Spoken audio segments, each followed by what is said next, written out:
তো hello guys, চলে এসেছি আর খেলার খবর চ্যানেলে বিগ আপডেট নিয়ে। তো চলো বন্ধুরা, খুব গুরুত্বপূর্ণ আপডেট নিয়ে চলে এসেছি।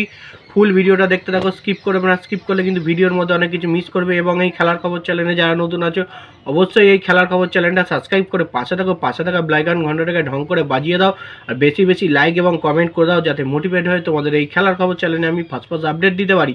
তো চলো বন্ধুরা, ফার্স্ট যে আপডেটটা নিয়ে কথা বলবো, খুব গুরুত্বপূর্ণ একটা আপডেট শেয়ার করতে চলেছি তোমাদেরকে নিয়ে। তো মোহনবাগান শিবিরের প্লেয়ার অ্যালবার্টো রড্রিগেজকে নিয়ে। তো ফার্স্ট আপডেটটা হচ্ছে অ্যালবার্টো রড্রিগেজকে নিয়ে। তো তার আগে বলে দিই, গতকাল কিন্তু খেলা ছিল Mohun Bagan versus Punjab FC match. সেটা হয়েছিল কিন্তু দিল্লিতে, জওহরলাল নেহরু স্টেডিয়ামে। তো সেক্ষেত্রে সেখানে কিন্তু মোহনবাগান 3-1 গোলে পাঞ্জাবকে হারিয়েছে, মানে 3-1 গোলে জয় পেয়েছে। তো এবারটা হচ্ছে ব্যাপারটা হচ্ছে অ্যালবার্টো রড্রিগেজকে নিয়ে। অ্যালবার্টো রড্রিগেজ কিন্তু এমবিএসজি শিবিরের প্লেয়ার হয়ে কিন্তু স্ট্রাইকারের ভূমিকায় কিন্তু কালকে দেখা গেল তাকে, মানে কোনো রকম ডিফেন্সের ভূমিকায় দেখা যায়নি কালকে, তাকে স্ট্রাইকারের ভূমিকায় দেখা গেছে।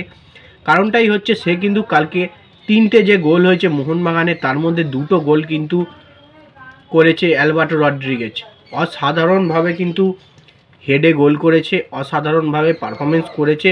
তার যে হাইট, তার হাইটের কাজে লাগিয়েছে কালকে, এবং দুর্দান্তভাবে পারফরমেন্স করে মোহনবাগানকে 3-1 গোলে জিতিয়েছে।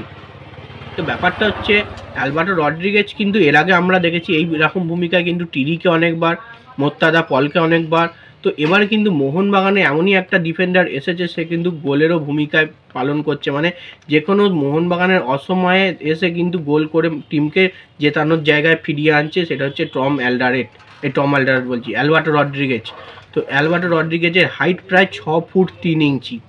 6 ফুট 3 ইঞ্চি হাইট, মানে হেডের দিকে কিন্তু অ্যালবার্টো রড্রিগেজ কিন্তু সবসময় 1 নম্বরে রয়েছে।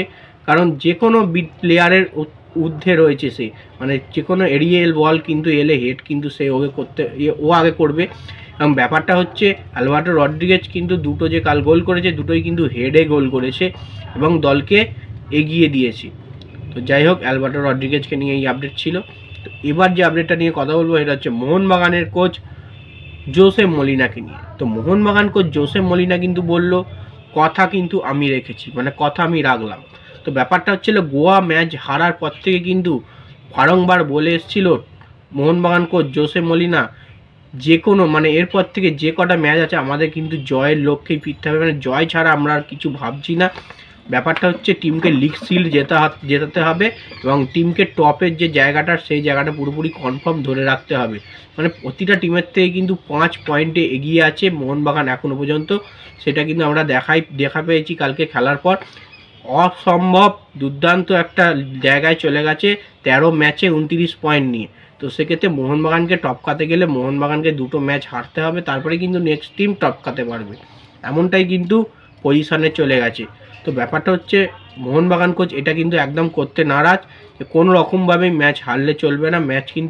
প্রতিটা ম্যাচ কিন্তু আমাদের জিততে হবে এবং জয়ের লক্ষ্যেই থাকতে হবে। সেটা কিন্তু কালকে তার কথা রেখেছে, কালকের ম্যাচ থেকে 1 গোলে হারতেও কিন্তু ম্যাচটাকে বার করেছে। তো ব্যাপারটা হচ্ছে এবার যে আপডেটটা নিয়ে কথা হলো, এটাও কিন্তু খুব গুরুত্বপূর্ণ আপডেট তোমাদেরকে শেয়ার করতে চলেছি। এটা হচ্ছে মোহনবাগান শিবিরের প্লেয়ার জেমি ম্যাকরালেনকে নিয়ে যে কথাটা হবে। জেমি ম্যাকরালেন এত বড় মানের প্লেয়ার, বড় মানব সুলভ কিন্তু এখনও পর্যন্ত খেলা আমাদের দেখাতে পারিনি, মানে খেলেনি। ব্যাপারটা হচ্ছে কালকে ভালো না খেলেও কিন্তু সে গোল পেয়েছে। তো ব্যাপারটা হচ্ছে অনিরুদ্ধ থাপাকে একটা প্ল্যান্টি বক্সের মধ্যে ট্যাকেল করে, সেটা প্ল্যান্টি পায় মোহনবাগান এবং সেই প্ল্যান্টি কিন্তু শট করতে যায় জেমি ম্যাকরালেন। আর জেমি ম্যাকরালেন প্ল্যান্টি শটটা একটা অসাধারণ ছিল, একদম টপ কর্নার ফিনিশ করেছে, গোলকিপার ঝাঁপিয়েও কিন্তু বলটা ধরতে পারিনি। এবং ব্যাপারটা হচ্ছে জেমি ম্যাকরালেন বড় মানের প্লেয়ার, তার টাচে দেখা যাচ্ছে কিন্তু সে গোলের মধ্যে ফিরতে পারছে না। ব্যাপারটা হচ্ছে মানে বলটা রোটেট করে ঠিকমতো পাস কিন্তু জেমি ম্যাকরালেনকে বাড়াতে পারছে না, সেই কারণেই কিন্তু সে গোল করতে পারছে না। এবং জেমি ম্যাকরালেনকে কিন্তু তৈরি করে বল কিন্তু সে সবসময় আনবে না, এটাও কিন্তু ভাবতে হবে। তাকে কিন্তু বল ভালো জায়গায় বাড়াতে হবে, সে কিন্তু গোল ঠিক করে দেবে, এমনটাই কিন্তু প্লেয়ার। তো যাই হোক, দেখা যাক জেমি ম্যাকরালেন আরও ভালো ফর্মে কবে ফেরে, এই অফ ফর্ম থেকে ভালো ফর্মে কবে ফেরে, সেটাই হচ্ছে দেখার।